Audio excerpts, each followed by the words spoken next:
Hey everybody, welcome back to The Loop. Wherever you are on the Mississippi Gulf Coast, I hope that your new year is off to a great start. This year on The Loop, we're looking at major stories of the Bible from beginning to end. As we continue to make our way through this incredible book, we go from Genesis 1 and 2 into Genesis chapter 3. Genesis 3 is an important part of the story because it reveals the problem. In every storybook that you've ever read, in every movie that you've ever seen, there is always a problem that needs to be resolved. And the story of humanity is no different. In Genesis 3, we immediately discover that man's greatest problem is that we choose to disobey God. The story begins by telling us that a serpent is having a conversation with Adam and Eve. This serpent is our spiritual enemy. It's Satan himself. In this story, the serpent leads man to question God and then to disobey God. And he's been doing it ever since. Sin was not just a problem for Adam and Eve.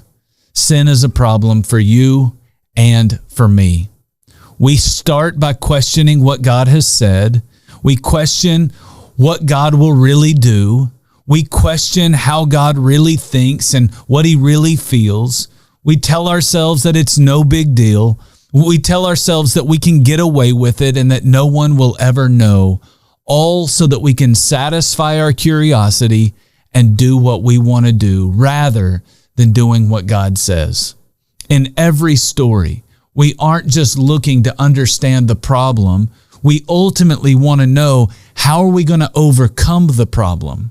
In some ways, we overcome our sin problem when we stop questioning God and we start trusting God. When it comes to sin, we've got to stop talking ourselves into it, and we've got to let God talk us out of it. We just need to listen to him, trust him, and obey him. Now, that may help you say no to sin in the future, but that can't change the fact that there is still a sin problem in your past. And we all have a past. Because of our past, we need God's forgiveness, we need his mercy and his grace in our lives. We need someone to defeat our spiritual enemy because we're not very good at defeating him ourselves. Thankfully, God spoke to the serpent in Genesis 3:15. Thousands of years before Jesus would ever be born, God told the serpent that he will meet his match one day. God said to the serpent, there will be a woman who will have offspring, specifically a son.